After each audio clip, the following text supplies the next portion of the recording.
The OneFootball app has a brand new look, but all the same old features that are useful for an FPL manager. Get customized push notifications to receive team news, goal alerts, and more. Download it for free via the link in the description.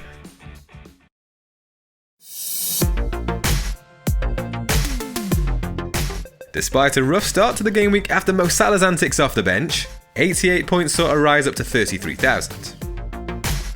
Southampton limited Man City to just the one goal, while Justin earned a surprise clean sheet away at Spurs. The 22-year-old saw an assist ruled out by VAR when James Maddison was deemed to be narrowly offside. Target helped Aston Villa to a comfortable clean sheet against West Brom, where the Baggies managed just one attempt at goal all game. It was a rare day off for Kane and Son against Leicester. The South Korean missed a big chance from a corner after Alderweireld's flick-on found him at the back post.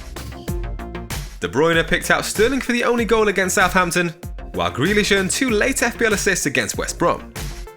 No player produced as many as his 8 attempted assists during the game week. But captain Bruno Fernandes was the main headline, with 2 goals and an assist earning him a 17-point haul. Calvert-Lewin forced an own goal with his header, while Bamford squandered his 3 shots in the box in the 8-goal thriller at Old Trafford. Some heroics were needed from Vardy, after giving him one more week at the expense of Mo Salah, and the Leicester talisman didn't disappoint. No player took as many as his 6 shots in the box during the game week. So let's move on to the transfer plans ahead of Saturday's Gameweek 15 deadline.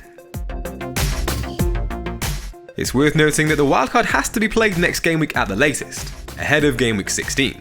So there were 2 free transfers to be used for Gameweek 15. And both have already been confirmed, as per last week's plans. Vardy leaves on a high after averaging 8 points per game in the last 5 game weeks, and Brewster comes in as a downgrade that will see a switch to a 3-5-2 formation.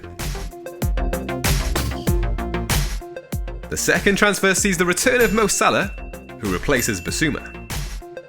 The decision to back De Bruyne over the Egyptian for the last 2 game weeks goes down as a failure, and he's back in place for West Brom's visit to Anfield. Here's how the team is set to line up for this weekend. It's a good fixture for McCarthy and Walker-Peters on paper, but Southampton will be without the services of the suspended Oriol Romeo in midfield. Although Fulham have shown signs of form in recent matches, they've managed just 2 goals in the last 4 game weeks, ranking joint bottom with Brighton and Arsenal. The decision to back Ayling over Dallas at the start of the season has been a bit of a disaster, but thankfully there's only one more week until that switch can be made on the wildcard. Leeds have struggled with defending set pieces this season, and that's something that Burnley will look to exploit. Target faces a Crystal Palace side that have failed to score in 3 of the last 6 game weeks. Aston Villa have earned 4 clean sheets in that time, and only Liverpool and Man City have shipped fewer goals than their 4.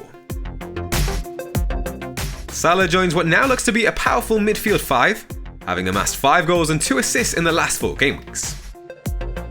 De Bruyne has earned 26 FPL points in that time to rank joint 5th amongst midfielders, only behind Fernandes, Son, Sterling and Salah. The Belgian has created a league best total of 5 big chances in that time, while only Grealish can better his 14 attempted assists. After the heavy defeat to Liverpool, Crystal Palace have now shipped 10 goals in the last 4 game weeks. Only West Brom and Leeds have conceded more. It's fairly template up front, with Calvert-Lewin and Bamford completing the 11. The Everton forward has earned 3 FPL assists in the last 4 game weeks, with only Martial providing more. Sheffield United have allowed opponents 14 big chances over the same time frame, with only Leeds faring worse. Bamford has scored twice in the last 4 game weeks, and only Benteke can better his 7 shots on target amongst forwards. Despite conceding just 2 goals in that time, Burnley have given up 9 big chances. Only 5 teams have allowed more.